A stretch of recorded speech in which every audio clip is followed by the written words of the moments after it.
শ্রীরামপুরে বিখ্যাত মহেশের জগন্নাথ মন্দিরে আমি প্রথমবার গিয়েছিলাম। সেখানে গিয়ে আমার সুযোগ হয়েছিল ভোগ খাওয়ার।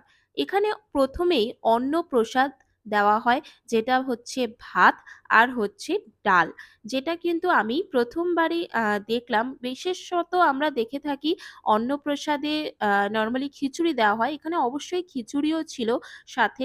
দেখতেই পাচ্ছ, খিচুড়ি তার সাথে দু রকমের তরকারি, মানে একটা হচ্ছে মিক্স ভেজিটেবল যেটা আমরা ছ্যাঁচড়ার তরকারি বলি সেটা ছিল, তার সাথে আলুর দমও ছিল। খাবার দাবার খুবই ভালো। মন্দিরের অন্নপ্রসাদ সত্যি মানে খাওয়ার সুযোগ হয়েছে, আমি এতেই সত্যি খুব খুশি ছিলাম। দেখতেই পাচ্ছ আমি কতটা হ্যাপি ফিল করছিলাম। আমার খুবই ভালো লাগে মন্দিরের প্রসাদ খেতে। এখানে আসার মেন কারণ হচ্ছে নন্দিনীদির বিয়ের জন্য। তোমরা অনেকেই জেনে গেছো অলরেডি যে নন্দিনীদির বিয়ে এই মন্দিরেই হয়েছিল। সেখানে আমরা ভোগ প্রসাদ খেয়েছিলাম। এখানে পায়েস আর মালপোয়া, যেটা আমার সব থেকে বেশি ভালো লেগেছিল। ভিডিওটা ভালো লাগলে সাবস্ক্রাইব করে দিও। টাটা।